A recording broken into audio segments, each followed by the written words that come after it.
I had to go back for a second one, which I didn't think much of it because that usually happened when I would have my mammograms.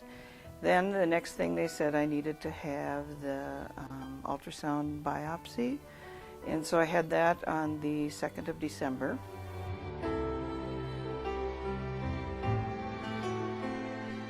It was breast cancer, and it was a total shock because I don't have that in my history, my family history, anything like that. So for me it was just like, whoa, this really can't be happening, this is not true, you know, it's like a nightmare. And I got up, and for somehow I managed to make it back to the office, which is at the hospital, and I basically kind of collapsed when I got back to the office. My knees just kind of gave out, and I told the rest of my staff, and we talked about it a little bit.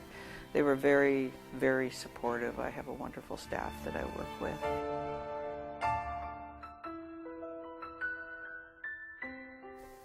Biggest thing was to tell my daughter. She was 20 at the time, and going through finals at UND, and I thought, oh, she just does not need this right now. So I didn't tell her that day.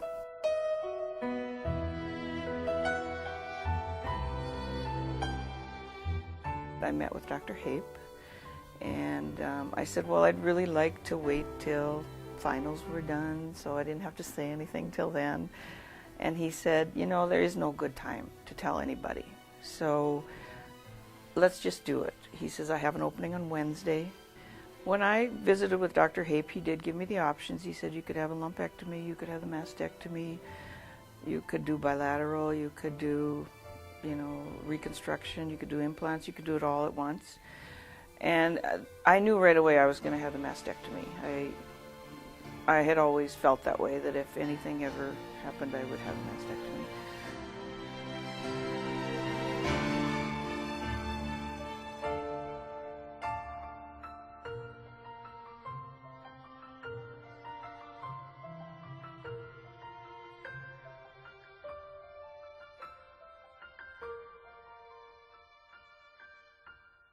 My daughter came up that night I had surgery, and she basically refused to leave my side. She stayed until like 1 o'clock that morning, and I said, you have to go home, you're doing finals, you need to get some sleep. And so she left, and she was there again right away, bright and early the next morning. And I don't know if that had anything to do with her decision to go into nursing, or you know, she just was excellent with me. She took care of me.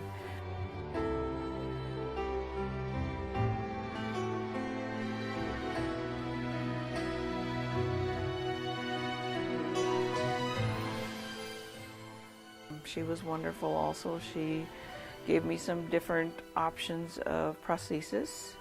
And at one point I went back to her because I felt the one that I had was too big, and so we found a different one. Then she came up a year later with one that you can just attach right to your skin. And so we found one that fit well with that, and so now I have that one also. And as far as getting the bras, we tried many different ones, and you know, I did not feel uncomfortable at all, you know, putting the bras on, and she had like a gown to put on so I could see how it actually looked, you know, under some clothing. And she notifies me if there's some new ones that come out, or you know, she explained to me how many I could have per year, and no, she's been very helpful.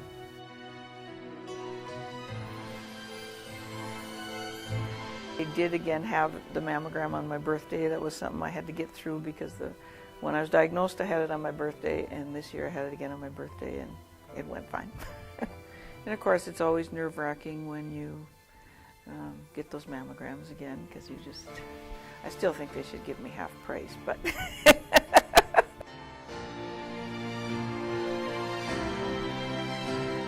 I had just a great experience. Everybody on the floor was great, surgery was great.